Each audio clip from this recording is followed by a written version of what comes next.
오늘 우리에게 주시는 하나님의 말씀은 고린도후서 12장 1절에서 10절까지 말씀입니다.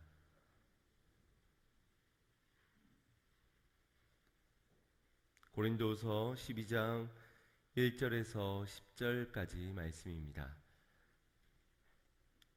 신약성경 298페이지에 있습니다. 고린도후서 12장 1절에서 10절까지 말씀 제가 봉독하겠습니다. 무익 하나만 내가 부득불 자랑하노니 주의 환상과 계시를 말하리라. 내가 그리스도 안에 있는 한 사람을 아노니 14년 전에 그가 셋째 하늘에 이끌려간 자라. 그가 몸 안에 있었는지 몸 밖에 있었는지 나는 모르거니와 하나님은 아시느니라. 내가 이런 사람을 아노니 그가 몸 안에 있었는지 몸 밖에 있었는지 나는 모르거니와 하나님은 아시느니라. 그가 낙원으로 이끌려가서 말할 수 없는 말을 들었으니 사람이 가히 이르지 못할 말이로라. 내가 이런 사람을 위하여 자랑하겠으나 나를 위하여는 약한 것들 외에 자랑치 아니하리라. 내가 만일 자랑하고자 하여도 어리석은 자가 되지 아니할 것은 내가 참말을 함이라. 그러나 누가 나를 보내는 바와 내게 듣는 바에 지나치게 생각할까 두려워하여 그만두노라. 여러 계시를 받은 것이 지극히 크므로 너무 자고하지 않게 하시려고 내 육체의 가시 곧 사단의 사자를 주셨으니 이는 나를 쳐서 너무 자고하지 않게 하려 하심이니라. 이것이 내게서 떠나기 위하여 내가 3번 주께 간구하였더니 내게 이르시기를 내 은혜가 내게 족하도다. 이는 내 능력이 약한 데서 온전하여 짐이니라 하신지라. 이러므로 도리어 크게 기뻐함으로 나의 여러 약한 것들에 대하여 자랑하리니 이는 그리스도의 능력으로 내게 머물게 하려 함이니라. 그러므로 내가 그리스도를 위하여 약한 것들과 능력과 궁핍과 핍박과 곤란을 기뻐하노니 이는 내가 약할 그때에 곧 강함이니라. 아멘. 할렐루야. 오늘도 하나님의 크신 은혜와 축복이 여러분의 삶 가운데 10년 가운데 넘치시기를 축복합니다. 감사의 달을 맞아서 여러분의 삶에 또한 감사가 회복되어지시기를 주님의 이름으로 축복합니다.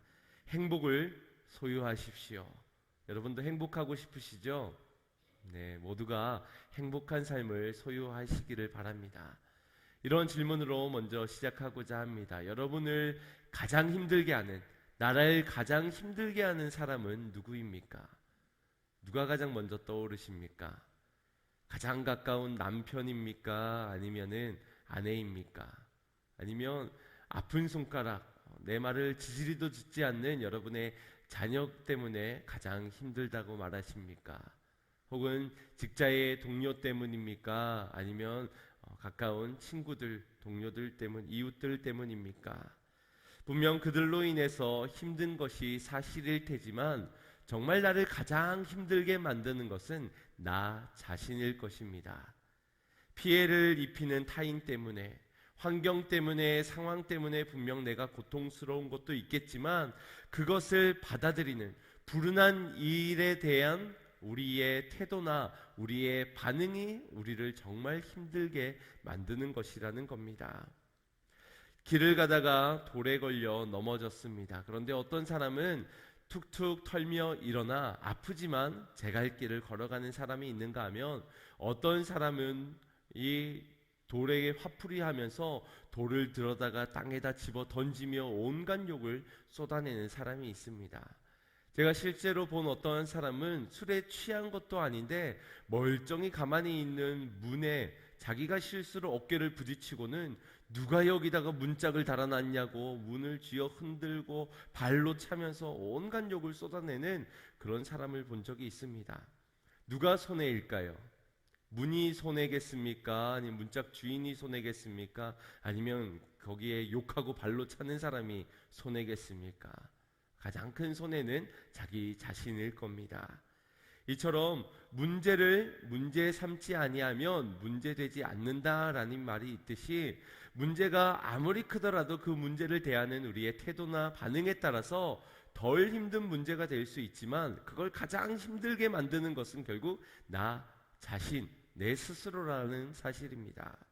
상담을 하다 보면 내 십자가가 너무 무거워서 힘들다라고, 사는 것이 힘들다라고 하소연하는 분들이 있습니다. 대개는 그런 분들이 가장 큰 적을 남편이라고 이야기합니다. 그래서 내 이기적인 남편 때문에 내가 살아갈 맛이 안 납니다.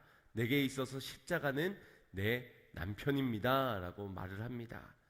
그런데 또 생각해보면 남편뿐만 아니라 이 남편이 누구를 닮은가 했더니 그 엄마, 시어머니를 쏙 배닮았다 해서 자기에게는 십자가가 하나 더 있는데 그게 시어머니라고 말을 하기도 합니다.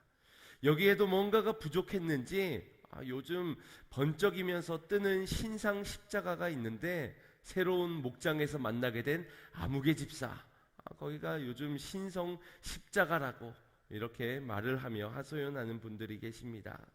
여러분들도 아마 이런 이야기들을 들어보셨겠지요. 예수님이 지신 십자가는 하나인데 내가 지는 십자가는 남편의, 시어머니의, 신성 아무개 집사까지 3크라운을 지고 살아가니 얼마나 힘들겠습니까? 매일매일이 고통스럽고 죽을 맛일 겁니다. 그러면서 엘리 엘리 라마 사박다니, 예수님이 드렸던 기도처럼 주여 어찌하여 나를 버리시나이까 라는 그런 불만스러운 기도도 드리게 될 것이지요. 관계에 문제가 생길 때마다 하나 둘씩 십자가가 더 늘어나게 됩니다. 자식이 숫자가 많은 만큼 십자가의 숫자가 더 는다라고 여깁니다. 그런데 남편이 혹은 타인이 십자가가 아니라 정말 본인이 져야 되는 십자가는 그런 남편을 품어내지 못하는, 나에게 피해를 입히는 그 타인의 허물을 품어내지 못하는 내 강팍한 마음, 내 완악한 모습이 결국 십자가라는 것입니다. 우리가 져야 하는 이 십자가에 대한 오해가 있으니 내 삶에 어떤 변화가 있겠습니까? 내가 십자가가 아니라 저 사람이 십자가라고 생각하는 속에 무슨 영광이 있고 어떠한 결실이 있을 수 있겠습니까? 없다는 것이지요. 결국 일어난 불행한 일에 대한 우리의 태도나 우리의 반응이 우리를 더 힘들게 만들고 있다고 볼 수 있습니다. 저 사람을 바꾸어서 내가 행복해지려 하는 자세에서 변화되지 않는다면, 내가 바뀌어서 행복을 얻어내지 못한다면 우리는 일평생 불행하다 말하며 죽겠다 말하는 인생 속에서 살아갈 수밖에 없다라는 겁니다. 정말 우리가 지혜롭다면 내가 바뀌어지는, 내가 결단해서 내가 바뀌어지는, 고난을 바라보는, 불운을 바라보는 우리의 태도가 달라짐으로 인하여서 우리가 행복을 소유하는 자가 되어야 한다라는 사실입니다. 아마 저와 여러분 모두가 동일하듯이 사람은 누구나 행복하고 싶을 겁니다. 그런데 행복하십니까? 라는 질문을 해보면 어떻습니까? 행복하다는 말보다는 행복하지 않다라고 말하는 사람들이 훨씬 많을 겁니다. 그만큼의 리스크를 자신이 안고 있기 때문일 겁니다. 리스크란 자신에게 손해를 입히는, 손상을 입히는 어떠한 위험 요소를 의미합니다. 내가 내 배경이 좋지 못하여서, 내가 가진 재능이 출중하지 못하여서, 질병을 가졌기 때문에, 흙수저이기 때문에, 이런 것이 자신의 리스크이기 때문에 불행하다고 말합니다. 혹은 내가 가진 것이 아니더라도 내 주변에 있는 사람으로 영향을 받아서 내게 그것이 리스크다. 고집스러운 남편 성격 때문에, 진로가 분명하지 않는 우리 자녀들의 미래 때문에 그것이 내게 리스크가 되어 행복하지 못하다고 말하기도 한다는 겁니다.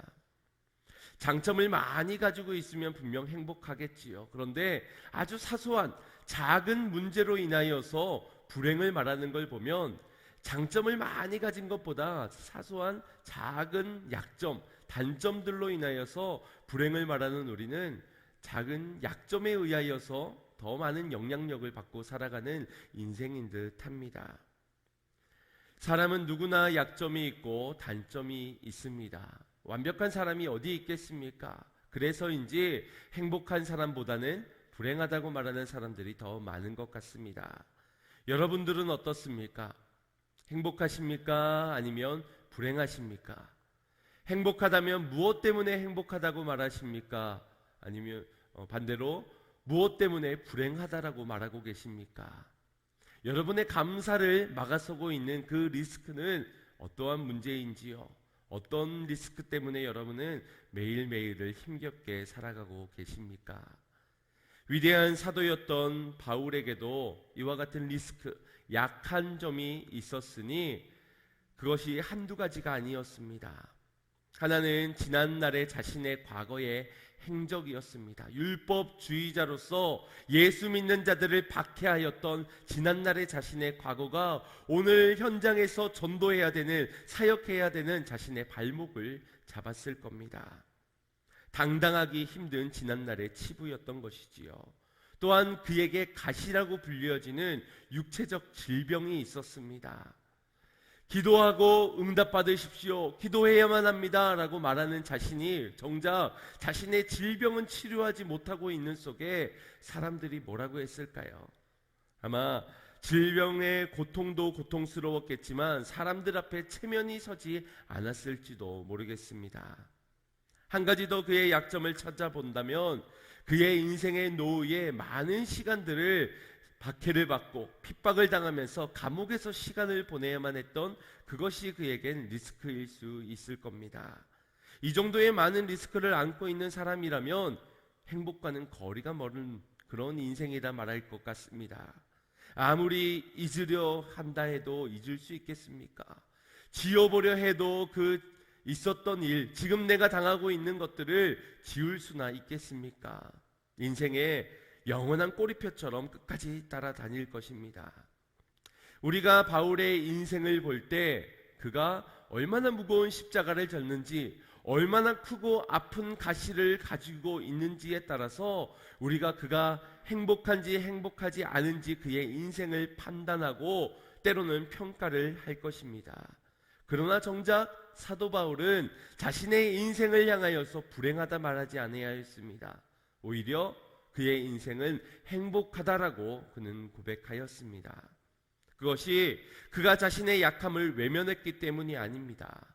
억지로 긍정의 힘을 가지고자 말만이라도 나는 행복하다라고 말을 했던 것도 아닙니다. 주문을 외우듯이 그렇게 반복적으로 자신은 행복하다고 고백한 것이 아니라는 겁니다.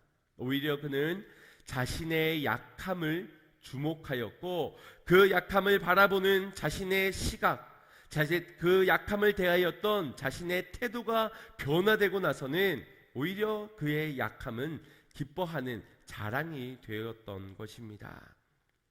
모두가 약함이 주는 고통이 있기 때문에 극복하고 싶어 합니다. 사도 바울 역시도 자신의 이 약함을 두고선 하나님께 기도를 드렸습니다. 그리고 하나님으로부터 받은 응답의 메시지가 바로 오늘 본문에 기록이 되어져 있습니다. 하늘의 신령한 계시를 통하여서 깨닫게 하신 것, 보여주신 것, 들려주신 음성, 그 응답이 오늘의 본문 가운데 있는데 7절 9절 말씀을 합독해 보겠습니다. 시작.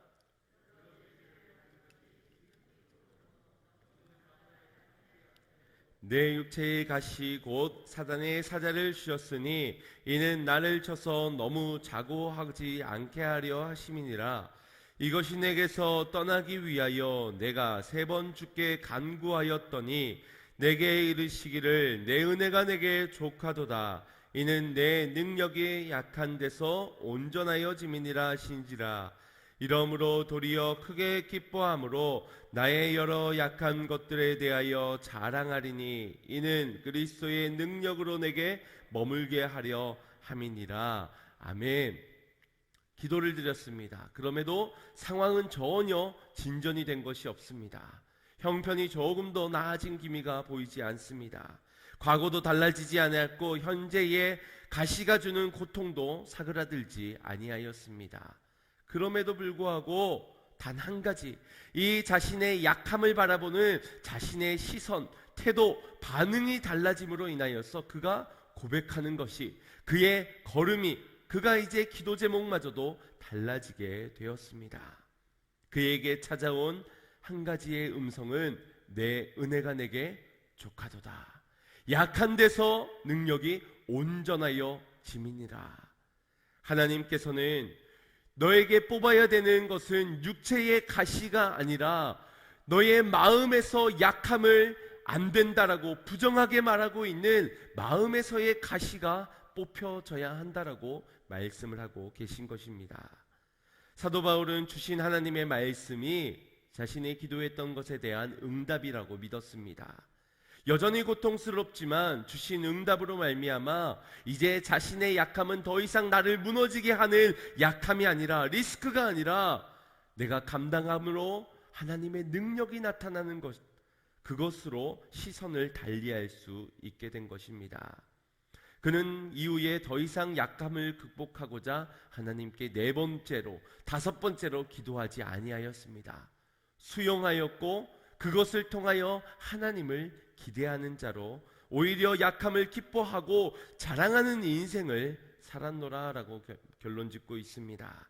로마서 5장 3절 4절 말씀에 또한 이와 같이 권하였습니다. 다만 이뿐 아니라 우리가 환난 중에도 즐거워하나니 이는 환난은 인내를, 인내는 연단을, 연단은 소망을 이루는 줄 알미로라. 여전히 환난은 고통스럽습니다. 환난을 당하면서 그 고통을 즐겨한다.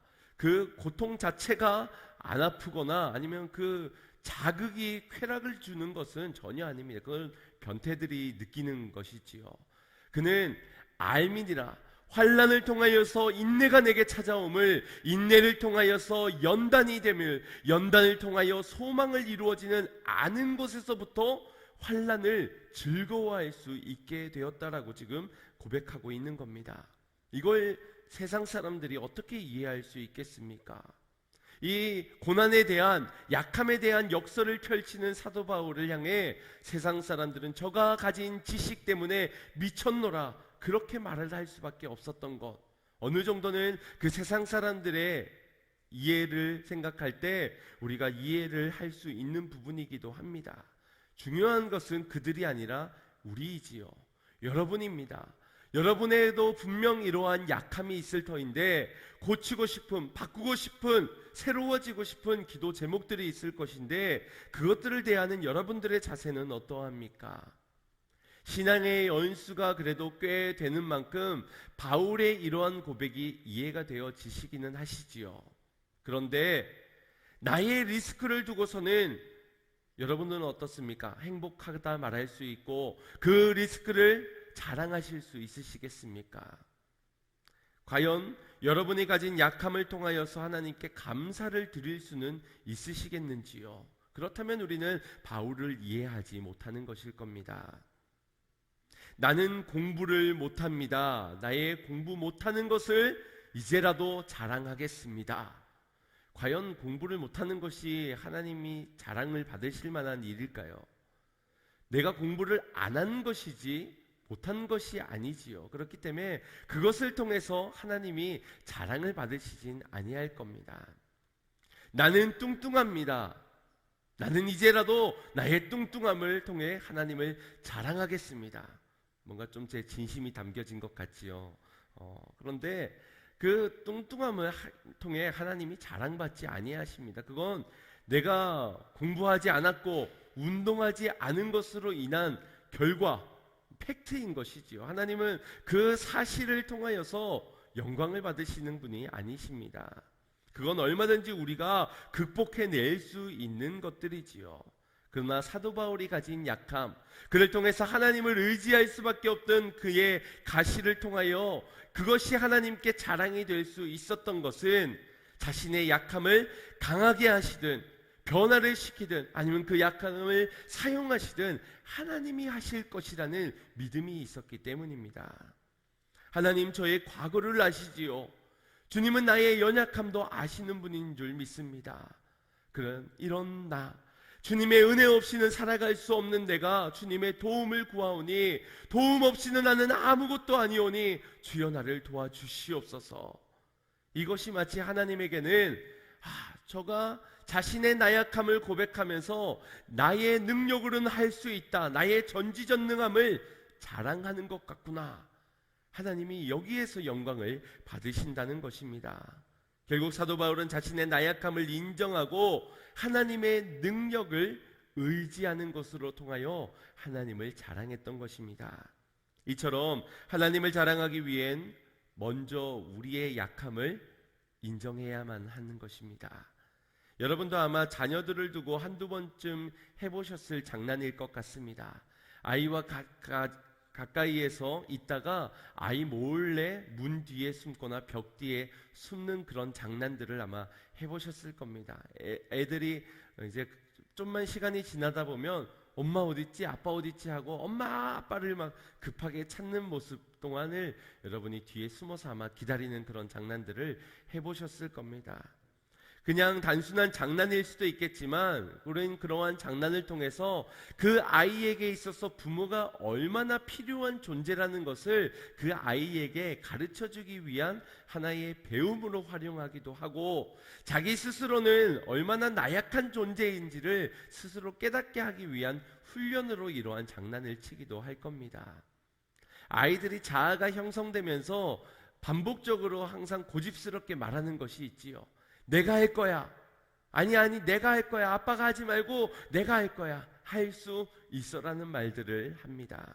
그게 자신감에 찬 말이기도 하면서 이제 성취하고 싶은, 자신이 뭔가를 해서 성취감을 얻고 싶은 그런 욕구가 있기 때문입니다. 그런데 자신감, 내가 할 수 있다는 자신감을 넘어서 모든 것을 다 할 수 있다라는 교만함까지 빠지기도 합니다. 그래서 위험한 것도 자기가 할 수 있다라고 손을 대기도 하지요. 그때면 스스로 할 수 없다는 것을 그 아이로 가르쳐주고, 때로는 그 아이가 다치고 또 느껴짐을 통하여서 그것을 배우도록 만듭니다. 그래서 자신의 한계를 알도록 하는 것이지요.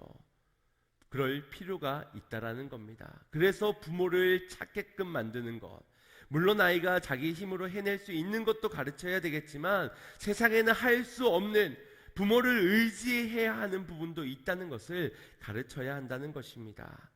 그런데 우리의 신앙에 있어서도 동일한 줄 압니다. 우리의 약함을 발견하는 것이 그만큼 중요하다는 것입니다. 약함을 깨달아야만 비로소 우리가 하나님을 찾고 하나님을 의지할 수 있고, 내게 주신 은혜가 족함도 그 약함 안에서 깨달을 수 있게 되기 때문입니다. 하나님은 우리의 인간을 창조하실 때 단단한 쇠나 철로 만들지 아니하시고 흙으로 우리를 창조하셨습니다. 그래서 우리 인간을 질그릇에 비유하기도 하셨지요. 고린도서 4장 7절 말씀을 함께 보겠습니다. 시작. 우리가 이 보배를 질그릇에 가졌으니 이는 심히 큰 능력은 하나님께 있고 우리에게 있지 아니함을 알게 하려 함이니라. 아멘. 우리는 질그릇과 같은 존재입니다. 하나님이 창조하신 창조물임에도, 작품임에도 불구하고 우리는 여전히 질그릇이라는 겁니다. 그래서 영국의 셰익스피어는 이런 말을 하였습니다. 인간의 하나님의 작품 중 최고의 작품이 걸작이면서도 동시에 가장 나약한 존재이다라는 말을 하였습니다. 우리에게 보배를 주셨지만 그 보배를 담아내는 그릇된 우리는 여전히 깨어지기 쉬운 질그릇이라는 거지요. 육체도 너무나도 쉽게 깨어질 수 있는 나약한 존재이지만 이 마음의 상태는, 우리의 멘탈은 너무나도 쉽게 흔들릴 수 있는, 누군가를 원망하고 누군가를 탓하고 불평하고 감사를 멈추어 은혜를 망각하기 쉬운 그러한 연약한 질그릇과 같은 존재라는 것입니다. 이는 우리의 나약함에서 하나님의 큰 능력을 알게 하기 위함이라, 우리가 교만한 자가 되지 않게 하기 위함이라고 말씀을 해주고 있는 겁니다. 오늘날 수많은 사람들이 자신의 나약함으로 인하여 절망하고 때론 좌절하기도 합니다. 그래서 슬프고 그래서 두려워합니다. 그러나 인간은 원래 약하게 만들어졌기 때문에 약한 것이 정상이지, 오히려 나는 강하다, 나는 무너지지 않는다라고 말하는 것은 착각이요 교만인 것입니다. 기억해야 하는 중요한 사항은, 우리가 교만할 땐 하나님은 우리를 사용하지 아니하신다는 것입니다. 도우시지도 아니하신다는 것입니다.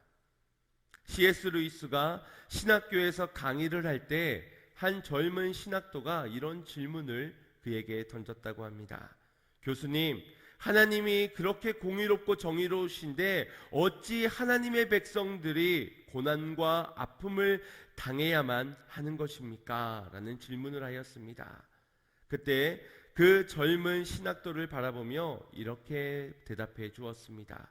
이복의 젊은이, 안 그래도 그렇게 교만한데 우리에게 그 아픔마저 없었다면 어찌 될 뻔하였는가? 라는 말을 대신해 주었습니다. 우리가 충분히 던질 수 있는 그런 질문 아닙니까? 그만큼의 우리가 리스크를 감고 있고 극복해내고 싶은 간절한 마음도 있는데 하나님의 백성된 우리에게 왜 이것이 당하도록, 왜 이것이 머물도록 하나님은 두시는가 질문할 수 있는 부분이지요. 그런데 그의 답변이 아주 명쾌한 해답입니다. 바로 이 모든 연단의 과정으로 인하여서 우리가 이 자리에 이 모습으로 그나마 설 수 있었다는 겁니다. 그나마도 이러한 약함이 없었더라면 우리가 과연 이 자리에 있었겠습니까? 여러분이 지금 그 모습으로 하나님을 바라고 있었겠나라는 것입니다. 우리를 생각해 본다면 처음에 죄를 짓는 것에는 하나님께 대단히 죄송스러운 마음이 있습니다. 예배를 드리지 못함, 죄를 범하게 되는 것에 대한 양심의 가책이 느껴져서 회개도 하게 됩니다. 그런데 그 죄가 반복적으로 2번이 되고 3번이 되면 어떻습니까? 익숙해져 버리지요. 더 이상 죄로 바라보지 못하게 되기까지 합니다. 그것이 우리의 인간의 교만함이라는 것입니다. 이러한 교만을 가지고서는 하나님 앞에 나아갈 수도 없고 그런 우리를 하나님은 사용하지도 아니하신다는 사실을 여러분 믿으시길 바랍니다. 결국 지금 우리가 하나님 앞에 신실한 예배자로 설 수 있었던 것은 지난날의 우리의 풍요로운 나의 의로움, 내가 자랑할 만한 어떤 대단한 것이 아니라 우리의 나약함 속에 마주한 그 리스크, 그 약함을 통하여서 베풀어 주신 주님의 은혜가 오늘 나를 이 자리에 이 모습으로 서게 하여 주셨다는 것입니다. 그렇기에 고난을 바라보는 우리의 시선과 태도가 달라져야 한다는 것입니다. 그 속에서 우리의 교만을 볼 수 있어야 하겠고 그럼에도 부어주시는 하나님의 은혜를 감사함으로 받을 수 있어야 할 것입니다. 사랑하는 성도 여러분, 우리 모두가 약함 속에서 가난한 심령이 되기를 소망합니다. 가난한 심령이 되어야 천국을 허락할 수 있다. 마태복음에서 심령이 가난한 자는 복이 있나니 천국이 저들의 것이라고 말씀하여 주셨습니다. 우리가 은혜가 아니고서는 살아갈 수 없는 존재이기에 고난 때문에 우리의 약함 때문에 하나님의 은혜를 찾는 가난한 심령이 될 수 있다면 이 약함은 우리에게 허락되어진 축복의 통로요 하나님의 선물이라는 사실입니다. 제가 하나님을 인격적으로 만났을 때를 생각해 보더라도 그때 그 첫걸음은 나의 무능력함, 나의 초라한 모습, 나로서는 도저히 이 인생을 완벽하게 살아낼 수 없다는 나의 부족함을 깨닫게 되었을 때 비로소 완전하신 하나님, 전능하신 하나님, 나를 붙잡아서 나를 사용하실 그 은혜 앞에 엎드려질 수 있었고 그때 비로소 주님을 만날 수 있었던 기억이 납니다. 그래서 약함은 통로인 것입니다. 약함을 통해 우리가 하나님께 더욱더 간절함으로 찾을 수 있는 통로가 된다는 것입니다. 그래서 감당할 만한 시험을 우리에게 주셨다라고 하는 것이 그 시험을 통하여서 하나님을 만날 수 있도록 하셨기에 그 시험이 고통스럽지 않다는 말이 아니라 그 시험을 감당하고 견딜 때에 하나님을 비로소 진정한 사귐 가운데 만날 수 있게 하셨다는 것이기 때문에 주님은 감당할 시험만큼을 우리에게 허락하여 주셨다고 기록한 것입니다. 넘어뜨리기 위한 시험이 아니라는 것이지요. 함께 본 9절 말씀 하반절을 보시면 나의 여러 약한 것들에 대하여 자랑하리니 이는 그리스도의 능력으로 내게 머물게 하려 함이니라 라고 사도 바울이 고백하였습니다. 여기 그리스도의 능력이 내게 머물게 한다. 이 머물게 한다라는 말은 에피스케노라는 말인데 장막을 친다라는 그러한 의미를 담고 있습니다. 이스라엘 백성들이 광야의 길을 걸어가면서 하나님이 머무시는 그곳에 장막을 치고 그 장막에서 하나님을 예배하며 임재하는 처소로 이 장막을 상징하기도 하였지요. 이처럼 그리스도의 능력이 내게 머물게 한다. 하나님의 임재가 내 안에 머물게 있게 한다. 그때가 언제입니까? 내가 나의 약함을 통하여서 하나님을 자랑할 때, 내가 나의 약함을 통하여 하나님 하실 놀라운 일들을 있음을 시인하고 고백하여 주의 은혜를 찾을 때, 아니 내게 이미 임한 은혜가 족함을 고백할 때에 그곳에 주님의 임재가 있게 된다라는 것입니다. 그 임재가 곧 우리에게 허락되어진 그리스도의 능력인 것이지요. 내 약함을 통하여 하나님이 임재하시고 그 임재 가운데 내게 능치 못함이 없음을 믿으시길 바랍니다. 빌립보서 4장 13절 말씀을 보면 내게 능력 주시는 자 안에서 내가 능치 못함이 없다, 불가능이 없다라고 말씀하셨습니다. 내게 능력을 주시는 것이 아니라 내게 능력 주시는 자 그 안에서, 그분의 임재 안에서 우리가 모든 것을 할 수 있다라는 겁니다. 우리가 먼저 시인해야 하는 고백, 우리의 첫걸음이 바로 능력 주세요, 능력 주세요, 능력 주셔서 나의 약함을 좀 해결해 주세요, 나의 리스크를 좀 없애 주세요가 아니라 주여 오늘 이 약함을 통하여 하나님이 하실 일을 믿습니다. 나의 약함을 통해 주님의 일하실 역사를, 강하게 하실 역사를 믿습니다. 이미 내게 은혜가 족합니다. 이러한 주님을 자랑할 때에 그 능력 안에서 모든 것을 할 수 있게 됨을 믿으시길 바랍니다. 결국 우리가 나약하다는 것을 인정하면서 우리의 그릇 안에 교만의 모습을 비워낼 때 거기에 채워지는 주의 임재가 곧 우리 믿는 자들의 능력됨을 믿으시길 바랍니다. 세상은 말을 합니다. 약점을 잊으세요. 주목하지 마세요. 그것을 생각하면 더 마음이 괴로울 뿐입니다 라고 우리를 위로하는 말을 전해줍니다. 어떠한 말인지는 알겠지만 한편으로는 몸이 너무 아픈데 치료를 해야 되는데 치료가 아니라 진통제를 부여하는 것과 같다는 생각이 듭니다. 그냥 진통제를 맞고 지금 잠시 잠깐 고통을 잊으라라는 것이지요.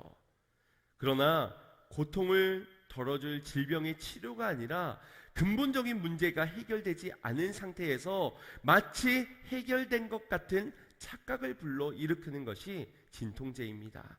그래서 인류 역사상 가장 위대한 약품이기도 하지만 가장 나쁜 약이라고 평가하는 것이 바로 이 진통제라고 말을 하기도 하는 겁니다. 해결되지 않은 건데 해결되었다고 착각하는 것이지요. 우리의 약함은 외면해야 될 것들이 아닙니다. 문제를 문제 삼지 않는다는 말이 그냥 회피하고 도망하고 그것에 주목하지 않아서 넘겨버리자, 그런 것을 성경은 말씀하지 않고 있습니다. 우리에게 필요한 것은 진통제가 아니라 진정한 문제에 해결되시고 치료제가 되시는 예수 그리스도임을 믿으시길 바랍니다.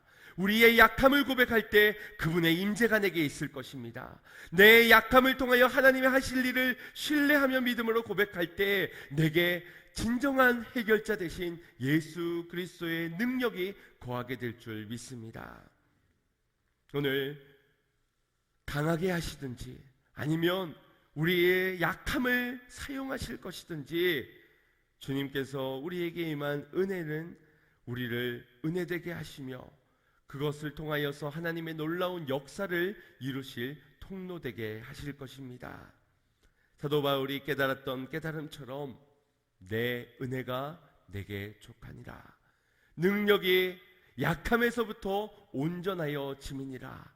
약할 그때가 강할 때이니라.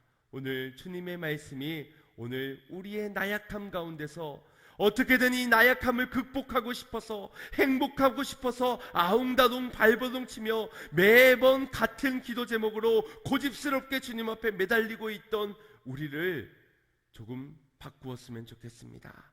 약함을 바라보는 우리의 시선이 변화되기를 소망합니다. 저 사람이 변해야 합니다. 이 약함이 달라져야 합니다라고 고집스럽게 기준을 내세웠던, 그래야만 행복할 수 있다라고 말하였던 우리가 이제 내게 은혜가 족합니다. 주님, 나의 약함이 온전하여지는 것은 예수 그리스도가 내 안에 계시면 이 약함도 강하게 될 줄 믿고, 이 약함도 하나님께서 크게 들어 사용하여 주시는 능력 되게 될 줄 믿습니다. 오늘 이러한 고백이 여러분에게 있기를 간절히 소망합니다. 여러분들은 무엇으로 인해 행복을 말하십니까? 어떤 것으로 인하여서 지금 불행하다 여기십니까? 어떻게 되면 행복해질 것 같고 어떻게 되지 아니하면 나는 여전히 불행할 수밖에 없다라고 생각하고 계십니까? 은혜 말고 혹시 내게 다른 무언가가 있어져야만 행복하고 그래야만 내가 뭔가 하나님께 쓰임받을 수 있다라고 말하고 있지는 않으십니까? 그것은 내 의가 드러날 뿐입니다.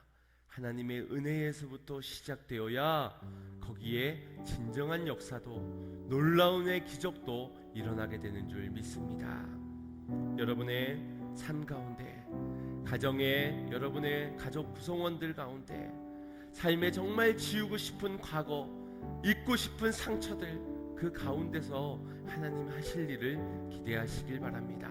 하나님이 하시면, 주님의 능력 안에 거하면 모든 것을 할 수 있는 것입니다. 환경이 달라져서가 아닙니다. 상황이 변해서가 아닙니다. 거기에 우리의 기준이 고정되어져 있는 내가 나를 더 힘들게 하고 있는 것뿐일 것입니다. 이제 우리는 고난을 바라보는 우리의 관점이 달라져 더 이상 주어진 약함이 불행의 기준이 아니라 감사의 제목이 되고 이제 오히려 행복의 통로가 됨을 고백하는 신앙이 되시길 바랍니다. 여러분의 약함의 자리가 많을수록 하나님의 임재가 가득한, 하나님의 능력이 드러날 곳이 더 많다는 사실에 감사가 회복되어지는 이달이 되기를 소망합니다. 약함이 내 입술에 고백이 되고 자랑이 되어 하나님이 영광 받으시는, 저가 나를 자랑하고 있구나, 나를 의지하고 있구나, 하나님이 기뻐하시는 그런 믿음들이 다 되시기를 주님의 이름으로 축원드립니다.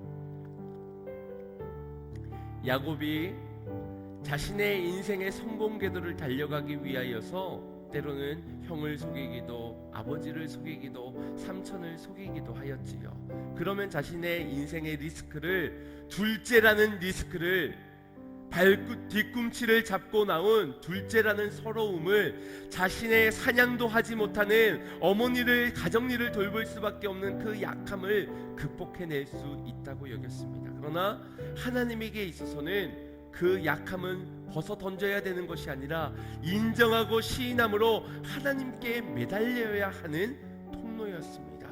결국 하나님께서 그를 압복 강가에서 만나주시어 그의 환도뼈를 치시며 하나님의 은혜를 강구하게 하였지요. 하나님의 은혜와 함께 걸어가게 만드셨습니다. 그때에 비로소 그의 인생은 더 이상 야곱이 아니라 이스라엘이라는 축복을 얻게 하셨습니다.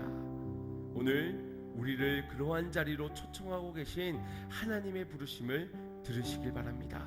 그리고 거기에서 하나님의 은혜가 아니고선 살아갈 수 없는 나는 나약한 존재입니다.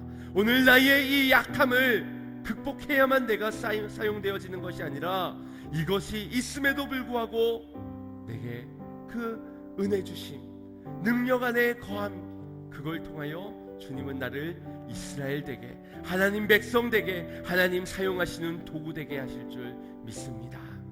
그렇게 그러한 믿음으로 살아가는 저와 여러분, 그렇게 감사가 회복되어지고 자랑이 바뀌어지는 행복의 기준이 변화되는 저와 여러분이 되기를 주님의 이름으로 축원드립니다.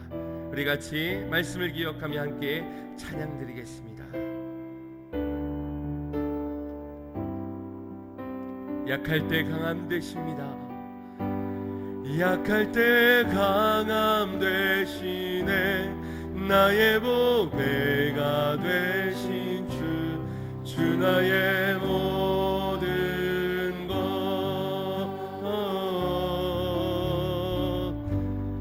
그 안에 있는 보물을 나는 포기할 수 없네. 주 나의 모든 다시 한번 고백합시다. 약할 때 강함 되시네. 약할 때 강함 되시네. 나의 보배가 되신 주 나의 모든 것. 주 안에 있는 보물을 나는 포기할 수 없네. 주 나의 주님이 우리의 이 고백을 원하십니다. 약할 때 강함 되시네. 약할 때 강함 되시네. 나의 보배가 되신 주 나의 모든 것. 주 안에 있는 보물을 나는 포기할 수 없네. 주 나의 모든. 주님이면 됩니다. 예수 어린 양, 예수 어린 양, 존귀한 이름, 예수 어린 양, 존귀한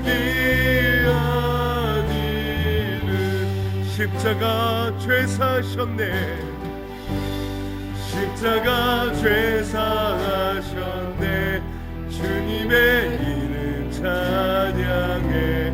주 나의 모든 것. 쓰러진 나를 세우고 나의 빈잔을 채우네. 나의 내가 너를 놓을 것이다. 내 은혜가 내게 족하도다. 예수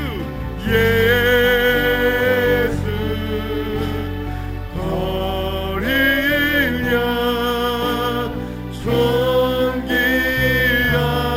이름, 예수 어린 양,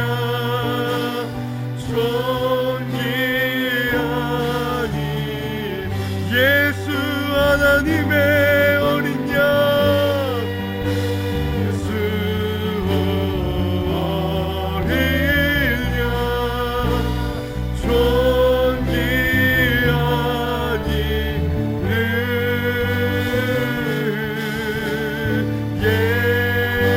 예수 어린 양,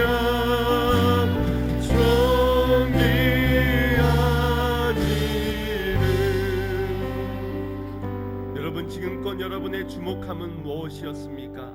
하나님의 은혜를 바라보셨습니까? 아니면 나의 약함을 바라보셨습니까? 우리의 약함의 결론은 절망이요 좌절일 뿐이지요.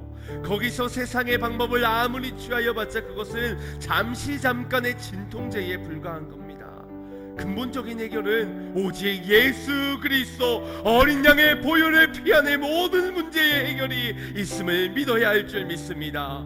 이것을 우리에게 주셨건만, 이 은혜가 우리에게 족한 은혜를 주셨건만, 오늘 우리는 무엇을 바라보고 있습니까? 무엇으로 행복을 찾고 무엇으로 우리의 인생을 극복하고자 하고 있습니까?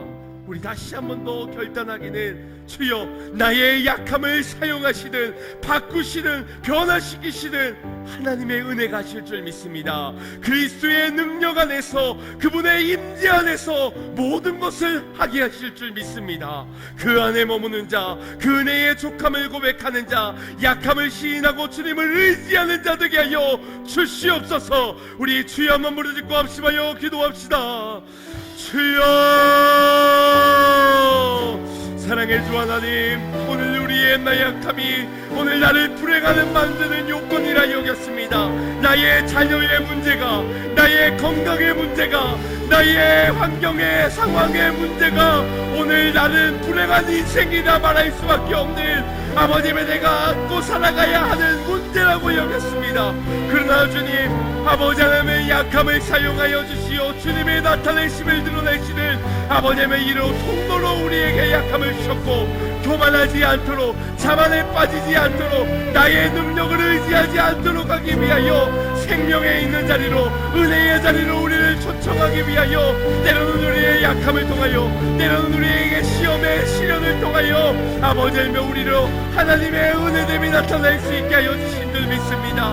아버지의 하나님을 바라보는 자 은혜가 족함을 고백하는 자 약함에서 능력이 온전하여짐을 고백할 수 있는 자 나를 강하게 하시어 사용하여 주실 주님 비록 나는 연약하고 약하오나 하나님이 하신다면 이 나이에도 이러한 삶의 모습에도 하나님이 하시면 됨을 믿사오니 주여 우리를 그렇게 사용하여 주시옵소서. 은혜로 찾아오신 예수 그리스도요 그분으로 인하여 그 능력으로 인하여 하나님께 귀하게 쓰임받는 구원한 인생을 되게 하여 주시옵소서.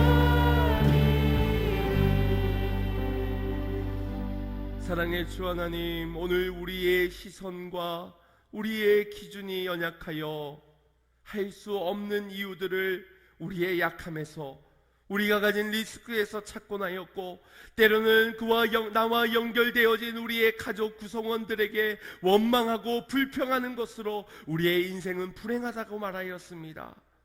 그리고 우리의 기도 제목은 늘 주세요 주세요 주세요라고 부르짖지밖에 못하였습니다. 그러나 기도 가운데 하나님의 마음을 알게 되었다면 임마누엘 하시는 주님의 임재가 가득한 이스라엘 하나님의 백성이 되는 인생 그 은혜가 내게 족함을 깨닫게 되었다면 이제 주님과 함께 일어나 강하게 하시든 나를 들어 주의 능력을 나타내시든 온전케 하여 주시는 주님을 기대하는 신앙 되게 하여 주시옵소서. 다시 일어나 주님이 나를 사용하여 주실 것을 기대하는 마음으로 나를 전적으로 내어드리며 주인 대신 주님께 맡기는 인생들 되게 하여 주시옵소서.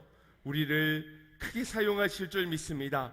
가정을 일으키는데 크게 사용하실 줄 믿습니다. 민족을 변화시키는데 크게 사용하실 줄 믿습니다. 하나님의 나라를 바꾸어 가시는데 나를 새롭게 하시어 그렇게 세워가실 줄 믿습니다. 꿈꾸는 자 되게 하여 주시고 믿음으로 드리는 자 되게 하여 주시옵소서. 예수님의 이름으로 기도드리옵나이다. 아멘.